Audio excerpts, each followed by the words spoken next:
E a soja, quem diria, teve mais um dia de alta em Chicago, e não foi qualquer alta não, foram variações aí de 13 até quase 20 pontos nos principais vencimentos, contrariando todas as informações, enfim, que a gente tem aí e que consegue perceber até agora. A questão dos fundos extremamente comprados, quase níveis recordes de compras aí sendo verificados. A questão da proximidade da safra americana, da colheita americana, que também poderia ser um fator negativo aí para o mercado. Enfim, condições que poderiam fazer o mercado lá em Chicago retrair, mas que, na verdade, tem feito, na verdade, tem tido outras observações que a gente vai conversar agora sobre elas. Quem nos ajuda nesse entendimento é o Aaron Edwards. Ele é consultor de mercado, direto lá de Boca Raton, nos Estados Unidos. Seja bem-vindo, viu, Aaron? Obrigado pela participação. Antes de entrar no ar, o Aaron me contava que tem fatores que poderiam ser baixistas, sim, para os preços, mas tem alguns fatores que se justificam ou que justificam o movimento de alta nesse momento, principalmente nesse momento em que a soja parece que volta àquele patamar normal de negociação, o mercado volta a se estabelecer comercialmente antes, ou da maneira como era antes da questão aí da guerra comercial entre China e Estados Unidos. Enfim, vamos entender que argumentos positivos são esses e depois a gente tira as nossas próprias conclusões. Meu caro Aaron, seja muito bem-vindo, obrigado pela participação conosco aqui no Notícias Agrícolas. Então, essa alta se justifica? Bom, é descoberta de preço, né? Um mercado funcionando e tentando descobrir preços. Às vezes exagera para cima, às vezes exagera para baixo, mas o que nós temos visto desde meados de agosto é um salto enorme, a tendência de salto enorme nos preços de Chicago, e é o mercado tentando recalibrar a nova faixa de negociação, né? A última vez que nós vimos, que nem você falou, que nós vimos preços nesses patamares, foi antes da guerra comercial. Então, qual é o novo nível de normal que nós temos no mercado? Esse é o que o mercado está tentando descobrir. E quais fatores que a gente precisa olhar e que vão nos orientar para saber se tem fôlego ou não para continuar subindo, Aaron? Perfeito. Eu estou de olho. Tecnicamente, eu estou acompanhando assim, as tendências de média móvel de 200 dias, 20 dias, a gente está acima e continua seguindo. O fator psicológico, para mim, eu estava de olho nesses $10 e a negociação de ontem contou essa história. A gente chegou nos 10, teve muita pressão de venda e parecia que talvez esses 10 aí o mercado ia se contentar, mas aí a negociação de hoje deu outra pernada aí para cima, outro salto, e o mercado está tentando se achar esse topo, né, nos preços, e essa nova faixa de negociação. Algumas coisas que eu acho interessante nesse ponto são a tendência altista normal. Primeiramente, você vê quando você tem assim um fator de alta vindo do lado da demanda. Primeiro, você vê o fortalecimento do premium ou aquecimento no mercado físico. Segundo, você vê um achatamento dos spreads, ou seja, as negociações entre os contratos ficam iguais, ou a gente até viu semana passada e começo dessa semana os meses mais próximos da soja negociando acima de, por exemplo, julho, o contrato de julho. Então, essa tendência é o achatamento aí dos spreads, e isso é uma tendência de alta.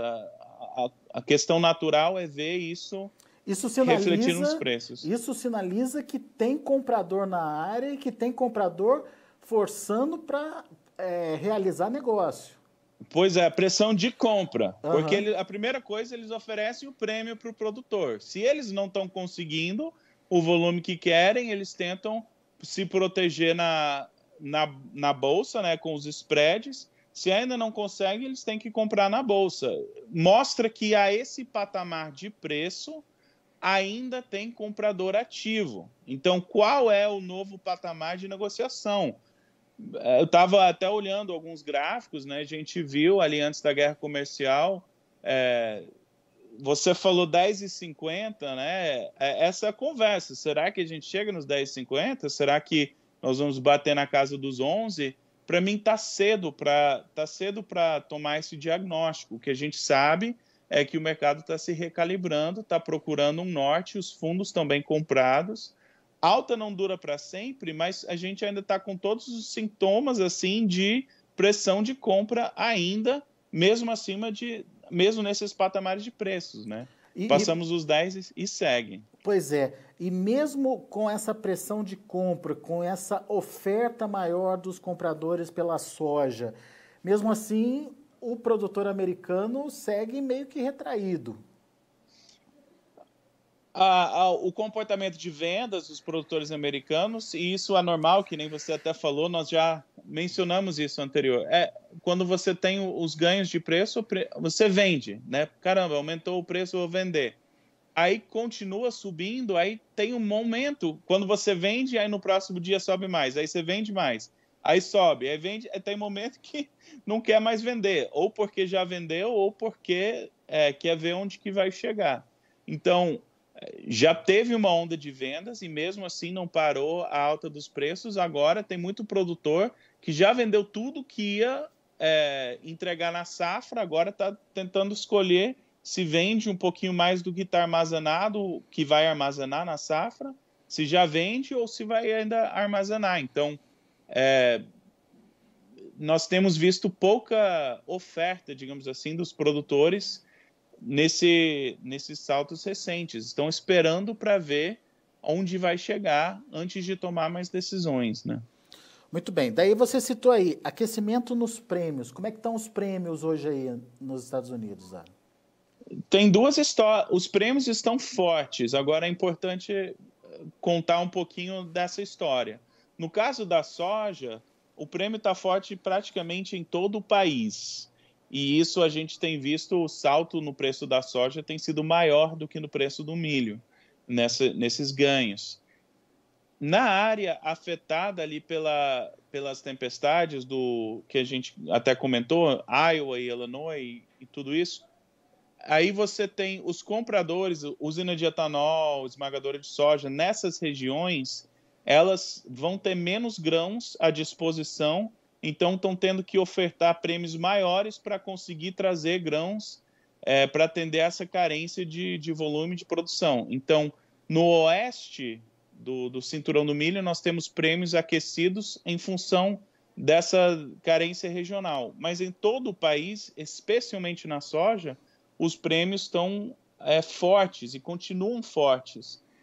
Então, em algumas áreas elas estão talvez similares à média histórica, mas em muitas áreas elas estão acima da média histórica e não tem, costuma haver uma forte retração no prêmio na época da safra e até agora a gente não tem visto isso em muitas regiões. Para mim, esse vai ser o primeiro sintoma. Quando os compradores já estão contentes com os seus volumes de compra, eles vão começar a dar uma recuada no prêmio para só ficar com essa soja quem realmente quer entregar ou precisa, que fica mais barato para eles. Até agora eu não tenho visto isso muito. Muito bem. Bom, eu vou pedir para o Renan colocar no ar aqui para a gente as cotações, só para mostrar essa movimentação, ou pelo menos esse diferencial, esse spread que você citou. Aqui a gente não consegue ver na minha tela o novembro. Hoje o novembro fechou a quanto era? Você tem aí? Fácil? Não está bem fácil. Tá na minha tela, eu não lembro de cabeça, mas... Foi perto dos 10,15, eu imagino, né? Foi muito perto do contrato de janeiro. Muito bem. Janeiro fechou a 10,15, tá aqui para mim. E à medida que o tempo vai passando, a tendência seria de que os meses futuros valorizassem o produto, certo, Aaron? Sim, essa é a tendência natural do mercado futuro. Uhum. Eles te pagam para você esperar. Uhum. Só que aqui está o contrário. Ó. Você vê que os vencimentos mais curtos estão tão valorizados quanto o julho, por exemplo. Aqui o janeiro e o julho estão mais ou menos aí no mesmo patamar dos $10,15 por bushel. Isso traz de novo aquela indicação de que tem gente querendo comprar. Eles querem soja, o mercado está pedindo de toda forma que pode para o produtor norte-americano vender soja antes da safra brasileira. Essa é a soja, ou quem tiver soja, né? É isso que o mercado está pedindo. Eu quero julho, até lá já tem soja brasileira de novo, até lá a gente conversa, a gente vê. Mas hoje eu preciso ter certeza que eu vou ter soja o suficiente para chegar até a safra brasileira. E isso é o que tem levado essa movimentação de alta. A movimentação natural de mercado a gente está recalibrando para um outro patamar, aí vai ter pressão de venda, vai dar uma recuada, mas não mais aos níveis baixos, creio eu. Eu acho que nós estamos negociando em um outro patamar de preços, mas os melhores preços, a não ser que tenha uma quebra de safra no Brasil, é bem provável que os melhores preços venham entre a safra norte-americana e a safra brasileira. É isso que o mercado está nos falando hoje, né? Heron, diante desse comportamento, dá para bater o martelo que a guerra comercial entre China e Estados Unidos acabou, pelo menos foi superada? Ou é arriscado falar isso nesse momento? A China ainda não comprou o volume que falou que ia comprar. Então, aqui as pessoas têm duas linhas de pensamento. Se a China vai honrar esse volume, essa fase 1 do acordo, que a gente quase nem mais fala, que lá de janeiro, se vai honrar esse volume, ainda há uma demanda tremenda por vir em um espaço curto de tempo. Então, essa é uma pergunta, será que vai acontecer? E as pessoas que acreditam nessa tese são compradores, porque eles falam vai ter muita demanda entre agora e pelo menos até as eleições norte-americanas. Outras pessoas acham, comprando esse volume ou não, parece que eles continuam ativos, e fora a China, o mundo também precisa de soja, e se o Brasil não tem o mesmo volume que, assim, digamos, se acabou a soja no Brasil, ou em volume, né, tem que vir dos Estados Unidos. Então, alguém está comprando, e os prêmios estão mostrando que alguém está comprando. E esse volume está causando isso. Obviamente, que nem a gente já falou, fundos exageram tendências, tem todos esses sintomas de um mercado altista que ele mesmo se propaga e exagera, mas a verdade é que é o processo de descoberta de preços e a faixa de negociação que a gente se acostumou nos meses antes de agosto não condizem com um patamar de preços que justifica agora. A gente está tentando descobrir um novo preço, um novo patamar de preços que atende ao mercado, né? Que faça o mercado funcionar bem. Muito bem. Daí você falou que achou que esse nível fosse os $10 por bushel, tanto que o mercado deu aquela patinada ontem, enfim, podia dar uma indicação de que a gente estaria já chegando no limite. Só que hoje, de novo, voltou a subir, subiu forte. Dá para prever, ou pelo menos dá para imaginar qual é o número que está na cabeça do produtor, qual que é o preço que vai fazer ele sair vendendo aí a sua produção, Aaron? Sim, não é necessariamente que os $10, assim, eles, pela negociação de ontem, parece que muitas pessoas tinham colocado suas ordens de venda a 10, né? Ou próximo. Não tem um número em si, para mim, eu estou olhando mais o que está causando essas altas e quando essa tendência vai mudar. Então, por exemplo, quando os mercados físicos não tiverem mais com um prêmio tão alto, isso é algo que eu estou monitorando muito, porque assim que os compradores estão satisfeitos com suas posições, eles vão recuar o prêmio. Não, é o que é esperado deles e até certo. Os spreads eu estou de olho e também os indicadores, as médias móveis, né? Para mim, ainda tem que voltar e testar essa média móvel de de 20 dias, que está ali na casa dos 9,50. Tem que ter a de 200 dias está em $9, então está bem abaixo. Então, para mim, ainda continua um cenário em que tem mais espaço para baixo do que para cima, que nem nós conversamos. Mas ele está tentando achar o lado de cima desse patamar de preços, e a negociação de hoje, para mim, fala que não é $10, é algo a mais acima. que isso. Agora, o atual patamar, hoje o novembro fechou acima dos 10,10, o janeiro já indica aí 10,15. É um valor que remunera, é rentável para o produtor americano esse valor? Sim, praticamente todos os produtores que eu falei, eles já são rentáveis. A maioria, passando ali dos 9,50, já é rentável. Então, já é um número que dá lucro. A questão não é mais a questão de fechar a conta. Agora, a questão é qual que é o melhor preço. E lembrando que, especialmente na soja, o produtor norte-americano vem sofrendo já desde a guerra comercial, Sim, muitas vezes não tendo preços que fecham a conta. Então ele está falando, tudo bem, é rentável, mas eu tenho 2 anos de atraso para eu tirar aqui nas minhas contas. Então esse é um ano que se vai dar lucro, tem que dar lucro que justifica, né? Que está difícil fechar a conta. Então, essa é a mentalidade. Eles querem esperar para vender. Muitos já venderam e agora estão esperando. É aquela coisa, né? Você começa, quando está abaixo do preço, fala, não, se chegar no meu preço de empatar, eu vendo tudo. Aí chega nesse preço e vende uma parcela, fala, será que vai subir mais? Aí espera, né? Então, a maioria dos produtores está nesse quadro agora, aqui. Muito bem. Vamos aguardar para ver quais serão as cenas dos próximos capítulos, né? O mercado está interessante de acompanhar agora. Saiu daquela mesmice que a gente via aí há algumas semanas e agora tem motivação para a gente discutir e debater aqui, né, Aro?